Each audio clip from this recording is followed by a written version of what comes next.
어제 본문에서는 주님께서 제자들에게 섬기는 자가 되라고 말씀하시면서 어린아이의 예를 들어서 말씀하시는 장면을 살펴보았습니다. 오늘은 예수님의 제자 요한의 질문에 대한 주님의 대답으로 우리를 반대하지 않는 사람은 우리를 지지하는 사람이라고 하시는 그런 말씀과 함께 다른 사람을 죄짓게 하는 것은 그것은 해서는 안 되는 일이라 하는 것을 말씀하고 있습니다. 그리고 죄에 대한 우리의 자세를 말씀하고 있습니다. 이것은 어떻게 보면 이 대인관계라고 볼 수 있습니다. 성도들이 다른 사람과 어떻게 관계를 맺어가야 할 것인지, 또 나와 다른 그런 생각을 가지고 있는 사람들, 그런 사람들에 대한 우리의 태도라고 볼 수가 있겠습니다. 그래서 오늘은 성도의 대인관계라는 제목으로 말씀을 살펴보고자 합니다. 첫째로, 대인관계에서 성도는 다른 사람들에 대한 관용이 있어야 합니다. 39절과 40절의 말씀입니다. 그러나 예수께서는 이렇게 말씀하셨다. 막지 말아라. 내 이름으로 기적을 행하고 나서 쉬이 나를 욕할 사람은 아무도 없기 때문이다. 우리를 반대하지 않는 사람은 우리를 지지하는 사람이다. 요한이 예수님께 말하기를 어떤 사람이 예수님의 이름으로 귀신을 쫓아내는 것을 보았다고 했습니다. 그러나 그 사람이 비록 예수님의 이름으로 귀신을 쫓아내긴 했지만 자기들을 따르지 않기 때문에 그런 일을 하지 못하게 막았다고 말씀하고 있습니다. 그러자 예수님께서는 그들을 막지 말라고 말씀하십니다. 주님의 이름으로 기적을 행하고 쉽게 이 주님을 욕할 사람이 없기 때문입니다. 그리고 예수님과 그의 제자들을 반대하지 않는 사람들은 모두 예수님을 지지하는 사람들이라고 말씀하고 있습니다.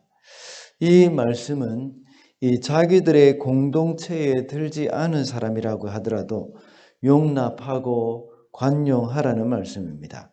다시 말하자면 다른 사람들에 대한 관용이 있어야 한다는 것입니다. 사람들은 보통 자기 편이 아닌 사람들은 모두가 다 적인 것처럼 생각을 하는 경우가 많습니다. 그러나 예수님은 다르게 말씀하십니다.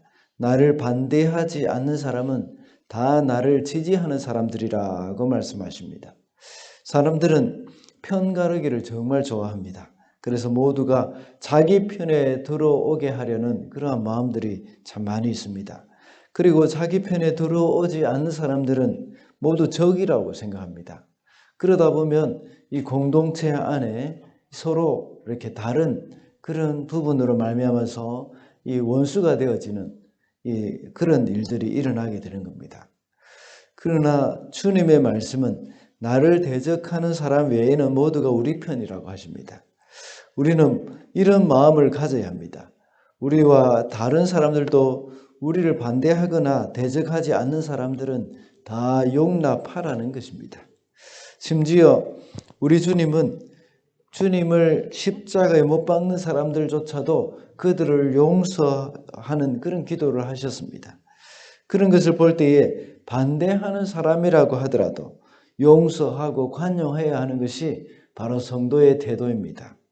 하물며 우리를 반대하지도 않는다면 비록 다른 부류에 속한 사람이라고 하더라도 우리는 그 사람들을 용납하고 관용해야 한다는 것입니다. 둘째로, 대인관계에서 성도는 형제를 배려해야 합니다. 42절 말씀입니다. 또 나를 믿는 이 작은 사람들 가운데 하나라도 죄짓게 하는 사람은 차라리 그 목에 큰 맷돌을 달고 바다에 빠지는 편이 낫다. 예수님은 다른 사람들을 실족하게 하는 부분, 다시 말하자면 우리의 잘못으로 다른 사람들로 하여금 죄를 짓게 하는 일이 없도록 하라는 말씀을 하고 계십니다. 나만 괜찮으면 상관없다고 생각하는 그런 사람들에게 아주 큰 교훈을 주는 말씀입니다. 나만 괜찮다는 생각으로 조심성 없이 행동하는 바람에 나로 인하여서 다른 사람이 큰 시험에 들게 되고 또 죄를 짓게 된다면 우리는 하나님 앞에 죄를 범한 것이 됩니다. 그러므로 우리는 형제를 배려하는 마음이 있어야 합니다. 우리의 그 조심성 없이 하는 그런 말이나 조심성 없이 하는 행동, 이런 것 때문에 다른 사람의 마음이 상하게 될 수도 있고 그들도 역시 죄를 짓게 될 수도 있는 것입니다. 우리는 말 한마디, 행동 하나하나에 다른 사람을 배려하는 마음이 있어야 합니다. 만약 우리의 언행의 실수로 말미암아서 다른 사람들이 실족하게 된다면, 그렇게 생각한다면 반드시 그 사람에 가서 화해를 할 수 있도록 해야 합니다.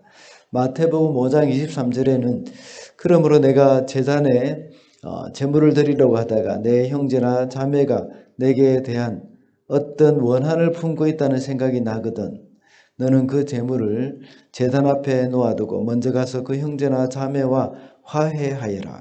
그런 다음에 돌아와서 제물을 드려라. 이 말씀은 나도 모르게 형제에게 원망 들을 만한 일을 할 수도 있다는 것입니다. 나는 괜찮은 일이라고 생각했는데 나의 그 행동과 말로 인하여서 다른 사람이 많이 속이 상했거나 또 다른 사람들이 나도 이런 죄를 지어도 되는구나 하는 그런 담대한 마음을 얻게 된다면 그것 하나님 앞에 큰 죄라는 것입니다.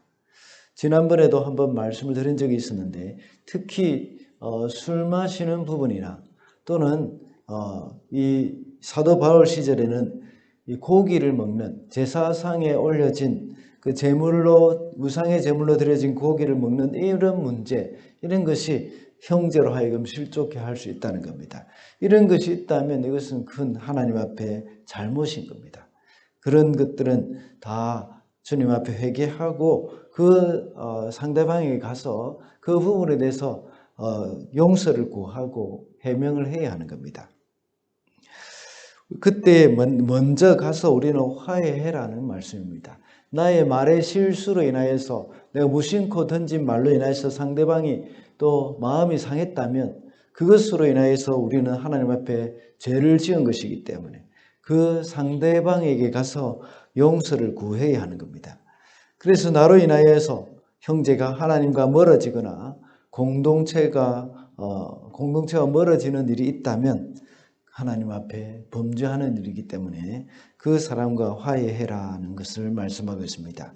그러므로 대인관계에서 성도는 하나하나 모든 부분에 있어서 형제를 배려하는 마음이 우리에게 필요하다는 것입니다. 마지막으로 대인관계에서 성도는 죄에 대해서는 단호해야 합니다.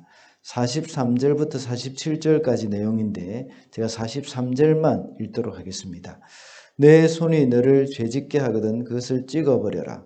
내가 두 손을 가지고 지옥에 곧 그 꺼지지 않는 불 속에 들어가는 것보다 차라리 한 손을 잃은 채로 생명에 들어가는 것이 낫다. 이 말씀은 실제로 내 손이나 발을 찍어버리거나 눈을 빼내어버리거나 하라는 말씀이 아닙니다. 그만큼 죄에 대해서 철저히 하고 단호하게 대처하라는 말씀입니다. 만약에 내가 형제를 실족하게 하는 죄를 지었다면 그만큼 희생을 각오하고 죄를 짓게 하는 원인을 과감하게 제거해야 된다는 말씀입니다. 이렇게 하는 것이 범죄하여서 우리의 영혼이 지옥에 들어가는 것보다 낫다는 그런 말씀입니다. 이것은 우리 교회 공동체 안에서도 역시 마찬가지입니다. 우리의 몸에 대해서 나의 개인의 몸에 대해서 내가 손이 나를 범죄하게 하거든 이것을 찍어내버리라 하는 것과 같이 우리 공동체 안에서 많은 사람들을 사랑하고 관용해야 하지만 죄는 그냥 놓아두어서는 안 된다는 것입니다.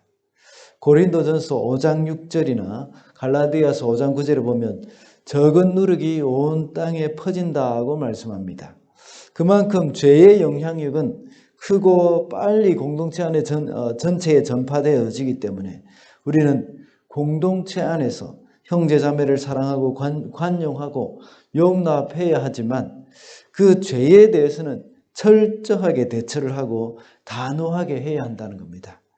그래서 교회 안에는 권징이라는 것이 있습니다.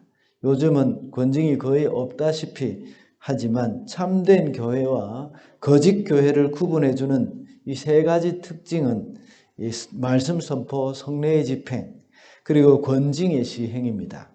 그런데 오늘날 교회는 말씀의 선포와 성례의 집행은 있지만 권징의 시행은 거의 없는 그런 상황이 되어졌습니다.